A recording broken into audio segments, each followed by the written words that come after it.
Хочу подвести промежуточный итог сейчас. Как бы мы сделали такой большой объем. И сейчас покажу, чего мы сделали вообще в целом.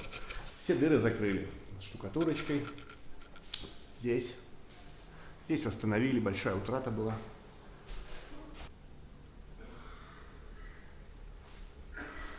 Сняли дверь, кстати.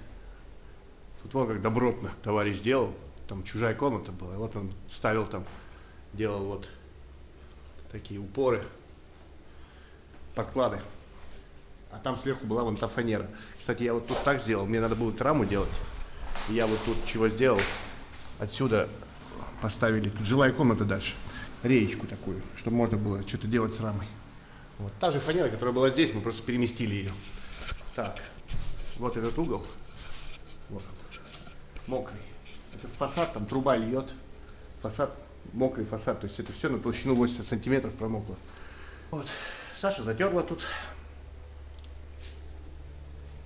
Затерла смесью известково-песчаной. 2 косяка у нас вылезло на нашей работе. Это первое, это плесень. Вот. Пошла плесень. Будем стараться ее уничтожить как-то. А второе, это то, что мы ждали штукатурку рунитовскую. Она пришла вообще другая. То есть вообще другая. Жесть. Сейчас покажу. Вот какая была она год назад. Ну не год назад, до Нового года, которую они производили. Вот это одна и даже известково-гипсовая облегченная. Вот так она выглядит. То есть подгладил, все нормально. Ну вот где не загладил, да? Вот такое зерно. А вот что пришло нам сейчас. Майская штукатурка. Я надеюсь, хорошо, понятно, видно, да? Какое тут зерно? 2,5. И пока мы ее ждали, мы использовали горцовку. Вот здесь. И у нас потрещала эта горцовка. То есть тут я пытался за раз набрать такие трещины. То есть надо будет их расшить, когда высохнет. Расшить хорошенько и замазать. Затереть прям. И известково-песчаной тоже смесью. Здесь, кстати, делал обрызг. Сначала за 2 подхода делал. Надо было, наверное, подхода за 4 по чуть-чуть подкидывать. Тоже потрещало. Но тут дверь ходит. То есть тут разбухла рама. И вот может поэтому тут такие трещины. Тоже заделаем их, естественно, разошьем. Но неприятно. Вот такие 2 косяка.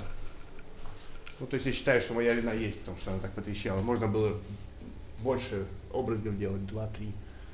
Ну, плесень. Плесень, она лезет с того угла, а вот везде споры летают. Вот как-то так. Тут это уже грубозернистой шпаклевкой ошпаклеван вверх. В общем, все готово. Дальше мы будем дальше шпаклевать. Вот по кругу будем шпаклевать. Выравнивающей шпаклевкой. Вот так. Как-то так вот наши дела. Ну, мне нравится, как идет. Не быстро, не медленно, хорошо, спокойно. Нормально. Ну, пока на этом.